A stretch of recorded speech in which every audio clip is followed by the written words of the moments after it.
더 이상 중국의 미래는 없어요. 전 한국으로 가야겠어요. 여기 중국 북경대 출신의 촉망받는 엘리트가 있습니다. 유명 음식점을 운영하는 아버지, 지역 공산당 간부인 어머니 밑에서 자라나 중국의 유명 일간지 기자로 일하던 그야말로 아쉬울 것 없던 여성인데요. 어느 날 갑자기 한국행을 선언해 모두에게 충격을 주었다고 하네요. 대체 무슨 사연일까요? 오늘의 사연 시작합니다. 안녕하세요. 저는 장멍윤이라고 합니다. 한국에 도착한 지 며칠 되지 않아 이렇게 메일을 보내는데요. 지금 이 이야기를 시작하는 제 마음이 무겁네요. 솔직히 말씀드리면 제 가족들이 아직 중국에 있어서 모든 걸 터놓고 말하기가 쉽지 않습니다. 하지만 제가 중국에서 겪은 일들, 제가 본 것들을 나누고 왜 한국에 오게 되었는지 꼭 이야기하고 싶었어요. 이름이나 제가 다녔던 전 직장을 솔직히 알리기 어려운 점 이해 부탁드립니다. 제가 중국에서 한국으로 올 때 정말 많은 비난이 있었습니다.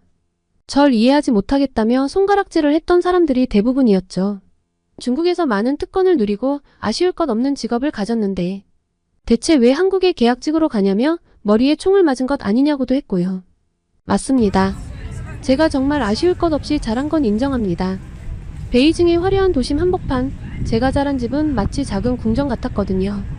창밖으로 보이는 도시에 빛나는 마천루들, 그리고 그 아래로 끊임없이 흐르는 차들의 행렬. 어린 시절의 제게는 그 모든 것이 당연한 일상이었습니다. 아버지는 대규모 요식업 체인을 운영하시는 성공한 사업가셨고, 어머니는 지역 공산당에서 높은 직책을 맡고 계셨어요. 두 분 모두 바쁘셨지만 제게는 항상 최고의 것들을 안겨주셨습니다. 멍인, 넌 우리의 자랑이야. 내가 뭘 하든 빛나게 해낼 거라 믿는다. 아버지의 말씀이 아직도 귓가에 생생해요. 그 말을 들을 때마다 가슴이 뜨거워졌던 기억이 나네요.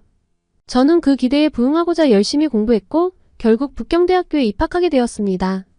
대학 생활은 제게 새로운 세상을 열어주었어요. 다양한 배경의 학생들을 만나고 새로운 지식을 접하면서 제 시야가 넓어지는 걸 느꼈죠. 하지만 지금 돌이켜보면 그때의 저는 여전히 금빛 우리 안에 갇혀 있었던 것 같아요. 세상의 불평등이나 부조리에 대해 들었지만 그것이 제 현실이라고는 전혀 생각하지 못했으니까요. 부끄럽지만 진실을 회피했던 것도 같습니다. 졸업 후 저는 중국의 유명 일간지에 입사하게 되었어요.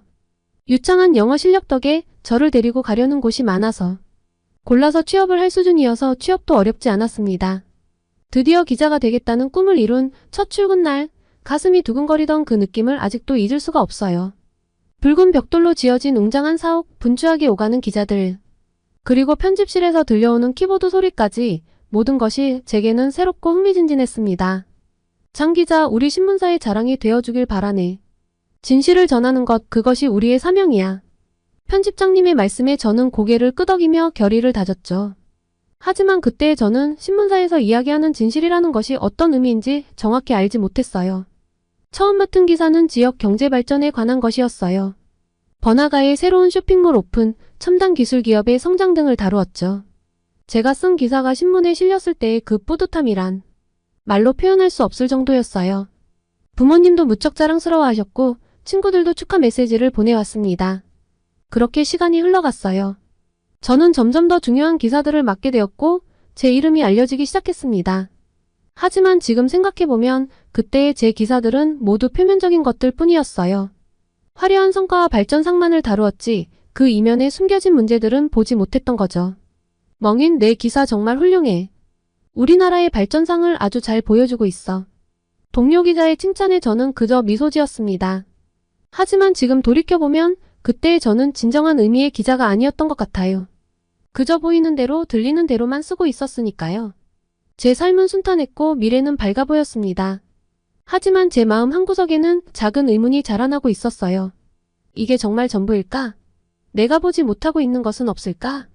그때 저는 이 의문이 제 인생을 완전히 뒤바꿔 놓을 거라고는 상상도 못했습니다.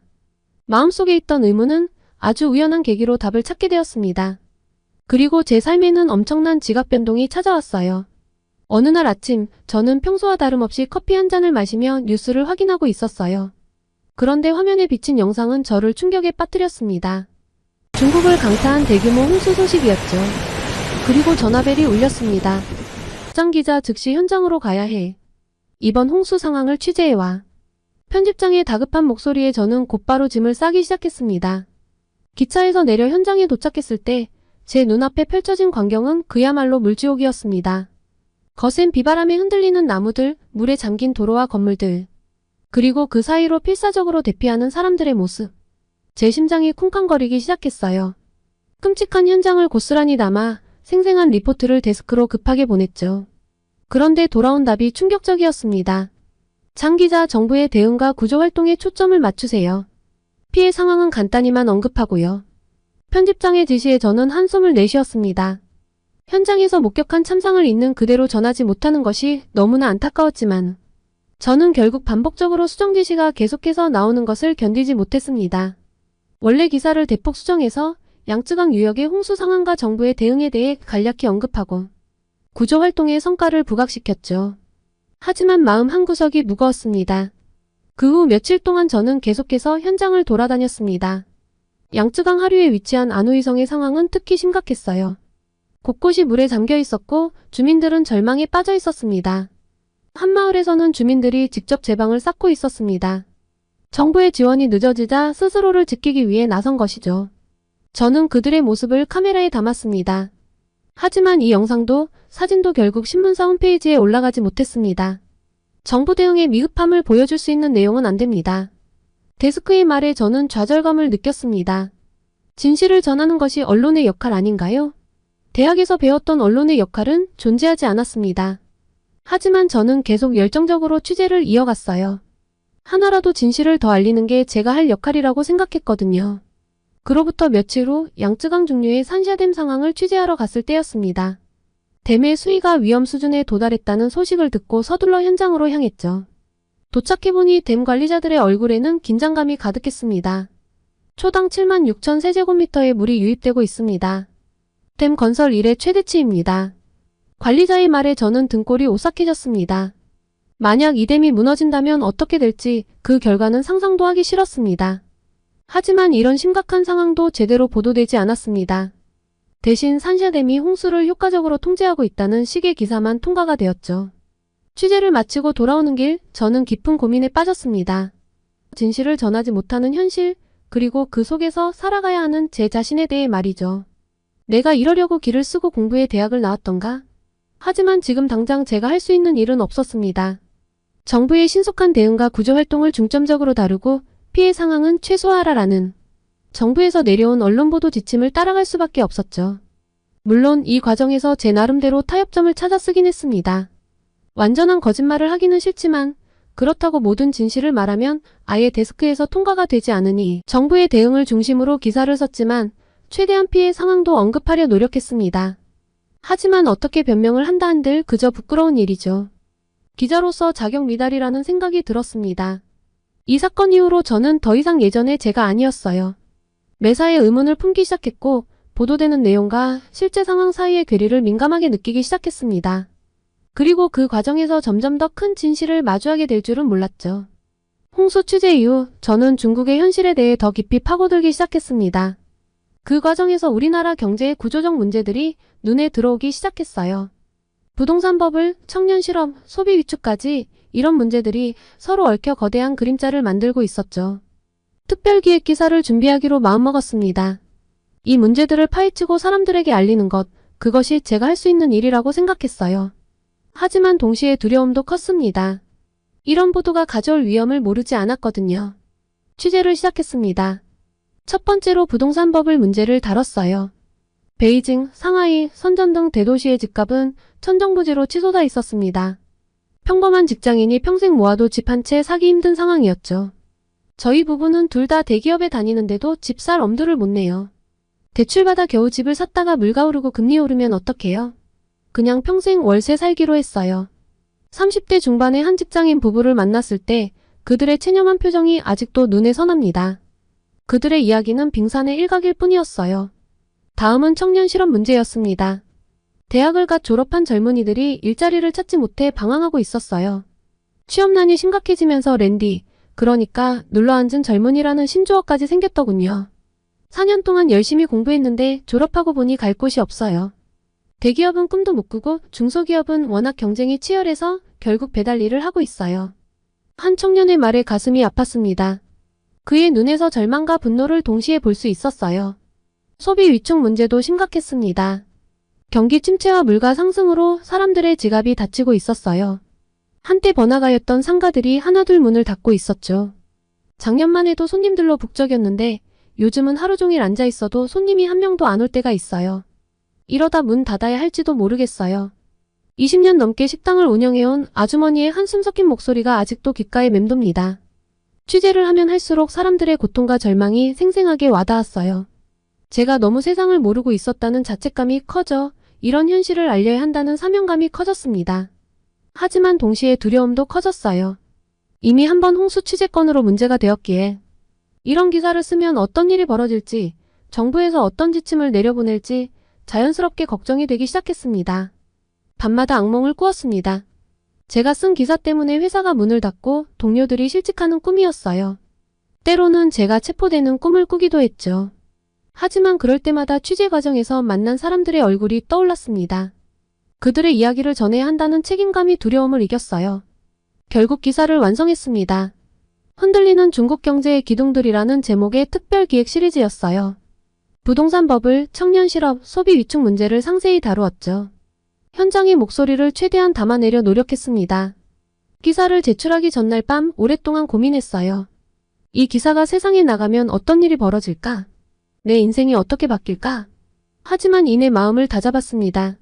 이것이 제가 기자로서 해야 할 일이라고, 그리고 우리 사회를 위해 필요한 일이라고 믿었으니까요. 다음날 아침 떨리는 마음으로 편집실로 향했습니다. 이제 제 기사가 어떤 운명을 맞이하게 될지, 그리고 그 결과로 제 인생이 어떻게 바뀔지 알 수 없었지만 한 가지는 확실했어요. 저는 이미 예전에 제가 아니었다는 것, 그리고 앞으로도 진실을 추구하는 기자로 살아가겠다는 것.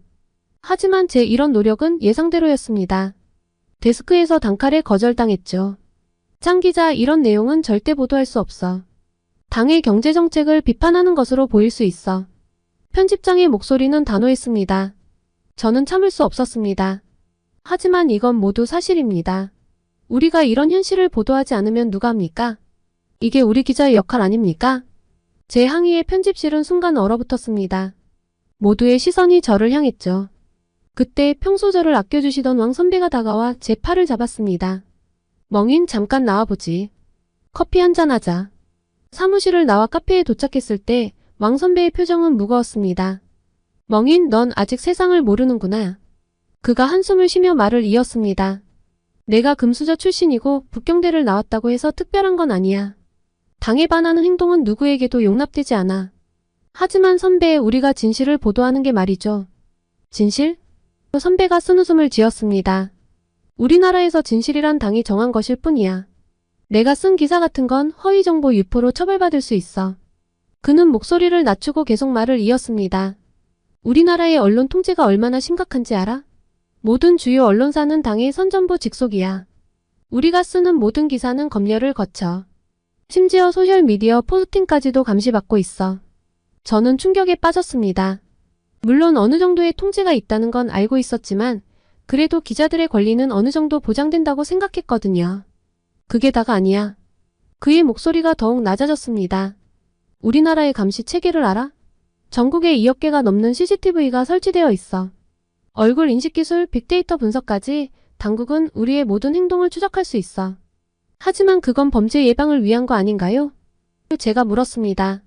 물론 그런 목적도 있지. 하지만 주된 목적은 사회 통제야.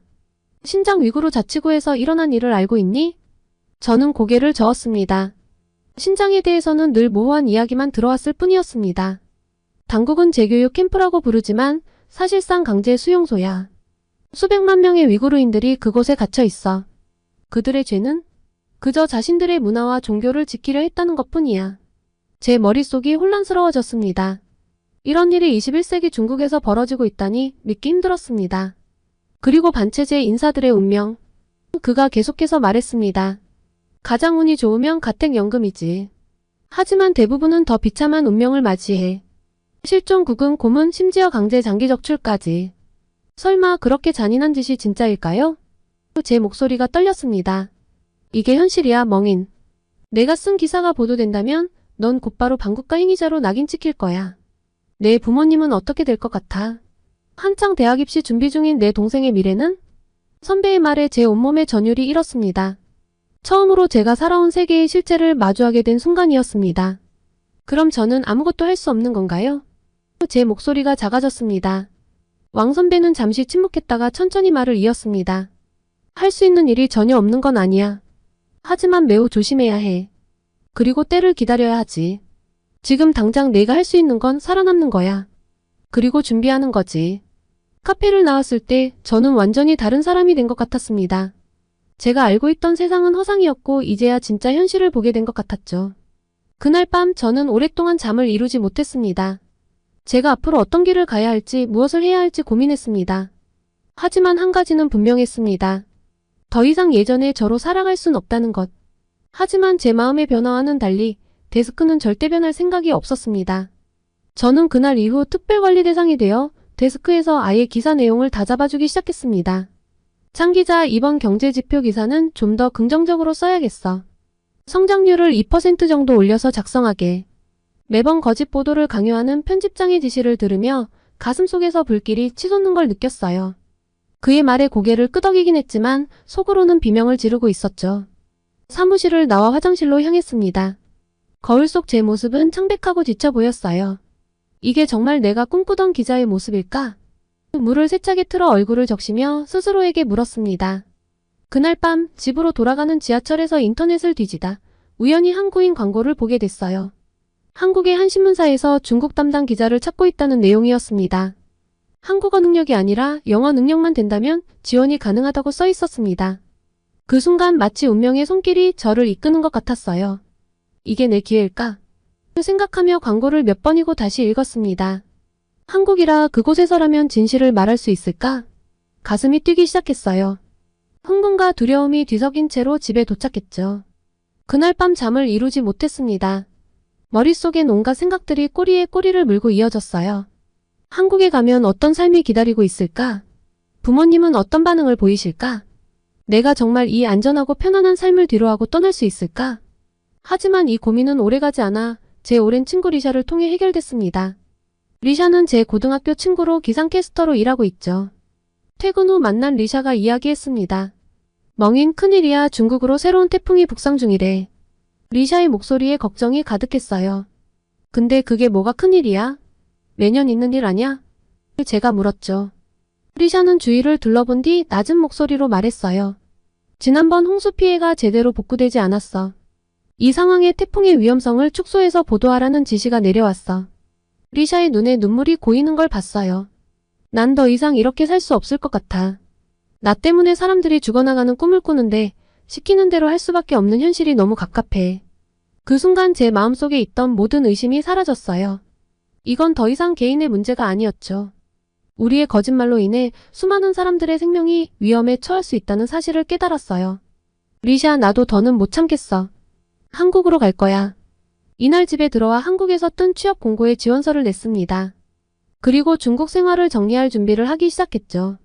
그리고 부모님께 제 결심을 알렸습니다. 사실 일방적인 통보였어요.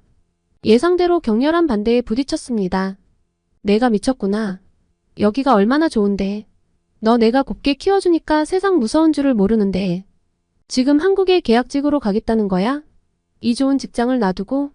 아버지의 분노 섞인 목소리가 집안을 울렸습니다. 어머니는 눈물을 흘리며 말씀하셨죠.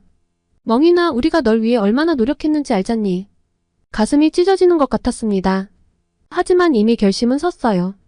부모님, 정말 죄송해요. 하지만 전 이대로 살 수 없어요. 진실을 말하고 싶어요. 사람들의 생명을 지키고 싶어요. 눈물을 흘리며 말했습니다. 며칠간의 격렬한 논쟁 끝에 부모님은 마지못해 동의하셨어요.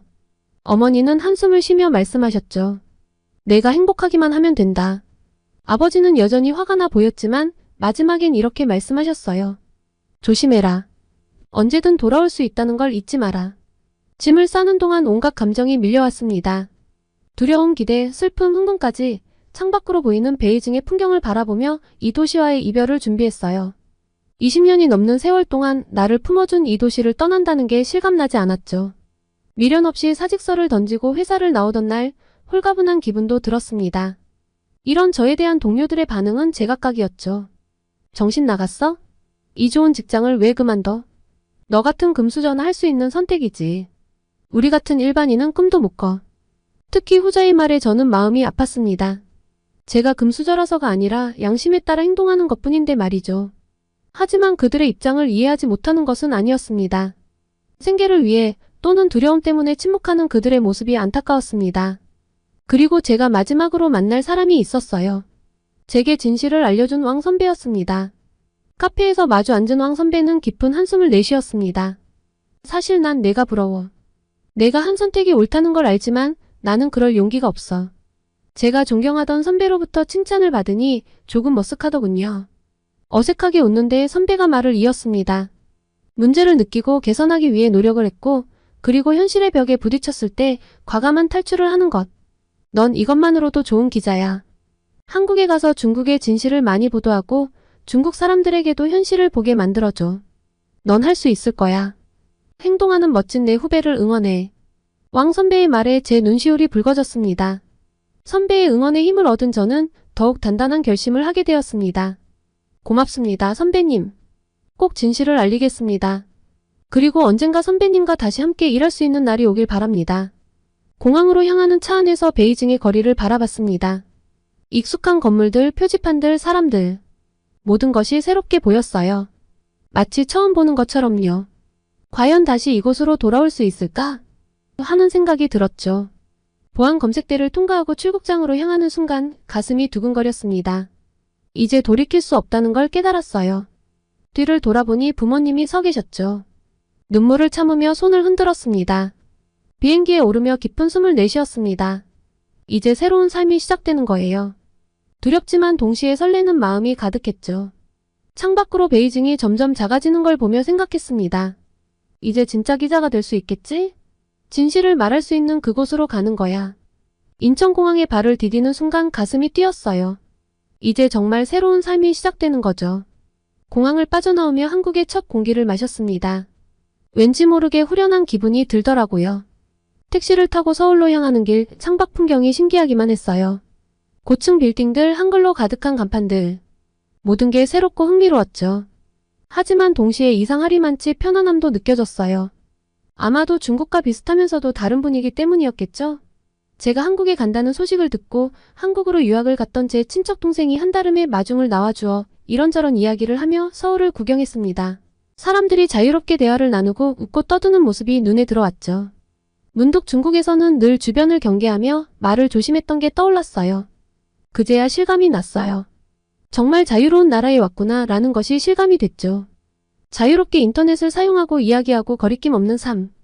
단 하루 만에 저는 엄청난 깨달음을 얻었습니다. 숙소에 돌아와 휴대폰을 켰어요. 오늘 하루 동안 느낀 점들이 너무 많아서 어딘가에 털어놓고 싶었죠. 익명 SNS 앱을 열고 조심스럽게 글을 썼어요. 중국과 한국의 차이점, 한국의 자유로운 분위기, 놀라운 기술 수준, 그리고 문화산업의 힘에 대해 솔직하게 적었죠. 글을 올리고 얼마 지나지 않아 알림이 울리기 시작했어요. 처음엔 기대 반 걱정 반으로 댓글을 열어봤는데 순간 충격을 받았어요. 예상치 못한 악성 댓글들이 쏟아지고 있었거든요. 넌 배신자야. 한국에 가서 뭘 배웠길래 이런 소리를 해? 조국을 모욕하는 내 글을 보니 역겹다. 마치 폭풍우 속에 휩쓸린 것 같았어요. 제 의도와는 전혀 다르게 받아들여지고 있었죠. 해명하려고 댓글을 달았지만 상황은 더 악화됐어요. 중국의 장점을 모르는 내가 무슨 자격으로 비교해? 너 같은 애들 때문에 우리나라가 욕먹는 거야. 댓글들을 읽으며 가슴이 아팠어요. 사람들이 진실을 말해줘도 진실을 받아들일 수 없을 만큼 눈과 귀가 가려졌다는 걸 다시 한번 느꼈습니다. 익명인데도 이렇게 알아서 자체 검열이 되니 중국의 언론은 발전할 수 없겠죠. 저는 진실을 이야기했을 뿐인데 왜 이렇게 공격받아야 하는 걸까요?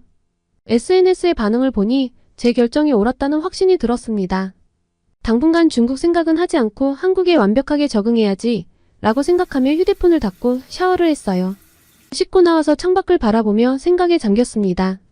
앞으로 펼쳐질 2년이라는 시간, 얼마나 제가 변할 수 있을지, 얼마나 성장할지 기대가 됩니다. 나쁜 생각을 하지 않으려고 일부러 한국에서의 새로운 삶에 대해서만 집중했습니다. 저는 이제 자유롭게 의견을 나누고 새로운 기술을 배우고 세계적인 문화 트렌드의 중심에서 일하게 될 거예요. 그동안 꿈꿔왔던 진정한 언론인으로서의 삶을 경험할 수 있겠죠. 하지만 동시에 불안감도 컸어요. 과연 2년 후에 중국으로 돌아갈 수 있을까요? SNS에서 봤던 그 악플들이 떠올랐어요. 제가 쓴 기사들이 중국에서 어떻게 받아들여질지, 그리고 그로 인해 제 미래가 어떻게 달라질지 아무도 모르는 일이니까요. 그래도 지금은 앞으로 나아가는 것에 집중해야 해요. 우선 한국어부터 열심히 배울 생각입니다. 일을 할 때 영어로 소통하면 된다지만 그래도 한국어를 제대로 배우는 게 좋을 것 같아요. 그래서 제 목표는 6개월 안에 기본적인 의사소통은 가능하도록 1년 안에는 업무에 지장 없을 정도로 한국어 실력을 끌어올리는 게 목표예요. 그래서 2년 후에 계약직이 아닌 정규직으로 전환되는 꿈을 꿔봅니다. 유창한 한국어로 인터뷰를 하고 날카로운 통찰력으로 한국과 중국 그리고 세계를 바라보는 저의 모습이요. 그때의 저는 지금보다 더 넓은 시야와 깊은 이해를 가진 언론인이 되어 있겠죠. 하지만 가장 큰 과제는 이 모든 경험을 어떻게 중국에 전달할 수 있을 것인가 하는 거예요. 제가 배운 것들을 어떻게 하면 중국의 발전에 도움이 되게 할 수 있을까요? 제가 한국에 머무르는 동안 이 문제에 대한 답을 꼭 찾는 것을 목표로 쉼없이 달려보려고 합니다. 그렇게 된다면 저를 비난했던 사람들, 그리고 제 선택을 마음에 들어 하지 않았던 부모님께도 충분한 답이 될 거라고 생각해요. 아마 이 이야기가 소개되는 날, 저는 새 회사에 출근해서 낯선 시간을 보내고 있을 텐데요. 새로운 저의 출발에 많은 응원을 해주시면 감사하겠습니다. 아직 한국이 낯설지만 잘 적응해서 또 한 번 이야기를 전하겠습니다. 오늘 영상 재미있게 보셨나요?